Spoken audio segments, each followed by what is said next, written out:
एक माँ जो होती है अपने बच्चों से जो प्रेम करती है, सोचिए कि भगवान उस माँ का दर्जा अपने से ऊपर दिए। भगवान ये भी कह सकते थे कि जैसे मैं रक्षा करता हूं वैसे माँ रक्षा करती है। बोल सकते थे या नहीं? लेकिन भगवान ये बात नहीं बोले कि जैसे मैं रक्षा करता हूं वैसे माँ करती है। नहीं, जैसे माँ रक्षा करती है वैसे मैं अपने भक्त की रक्षा करता हूं। अब सोचिए तो आज तक किसी माँ के द्वारा अपने बच्चों को कष्ट दिया जाता है क्या? माँ तो वात्सल्य की प्रतिमूर्ति होती है। माँ तो वात्सल्य प्रेम जो होते हैं कूट कूट करके माँ के हृदय में अपने बच्चों के लिए जितना भरा होता है, कभी कभी अपने पति से भी लड़ जाती है महाराज।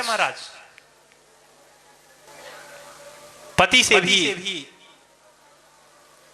जुबान लड़ा देती है अपने बच्चों के लिए, अपने पति से भी लड़ लेती है। लेकिन वही बच्चे आजकल छोटे छोटे बातों के लिए माँ को, पिताजी को दुख देते हैं, कष्ट दे देते हैं। जो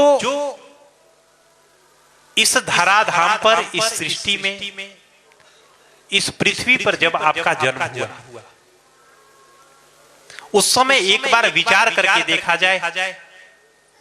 यहाँ पर बहुत सारे विद्यार्थी के रूप में भी बैठे हुए हैं हमारे बहन लोग, कुछ भाई भी बैठे हैं जिन्होंने भी बायो पढ़ा होगा, जीव विज्ञान का थोड़ा भी अध्ययन किया होगा। एक बार विचार कीजिए कि शरीर के सारे हड्डी टूटने पर जितना दर्द होता है उतना दर्द प्रसव पीड़ा होता है महाराज। एक माँ को एक माँ जब बच्चे को जन्म देती है उतना ही अधिक पीड़ा वह माँ सहन करके और आपको जन्म देती है। और उसके बाद इतना कष्ट सहन करके वह आपका पालन पोषण करती है।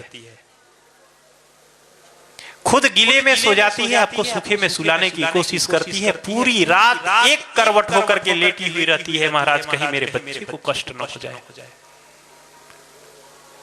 पाल पोस करके 25 साल 30 साल की उम्र तक पहुंचा देती है। साल 2 साल 4 साल के प्यार में पड़कर बच्चे जो होते हैं उस माँ बाप को भूल जाते हैं, लांछन लगा देती है, तुम क्या प्यार करोगी। एक बार महसूस करके देखिए उस जीवन को, उस माँ के जीवन को, उस बाप के जीवन को। एक बार उस पिता के बारे में विचार करके देखिए जो आपके लिए पूरी रात पूरे दिन मेहनत करके हमारा बच्चा अच्छा कर जाए पढ़ने के लिए आपको अपने जन्म स्थान से किसी अन्य जगह पर भेज करके मेरा बेटा मेरी बेटी पढ़ रही है, अध्ययन कर रही है, और वह बेटा बेटी जब गलत रास्ते पर जाता है उस माँ बाप के जीवन में कितना कष्ट पहुंचता होगा, उस माँ बाप के हृदय को कितना पीड़ा होता होगा, कितना हृदय विदारक वह घटना होता होगा। जिस समय वह अपने कर्ण गौहर से अपने पुत्र और पुत्री के द्वारा किए हुए गलत कार्य को सुनती होगी, उस समय उसका हृदय फट जाता होगा महाराज, फट जाता होगा।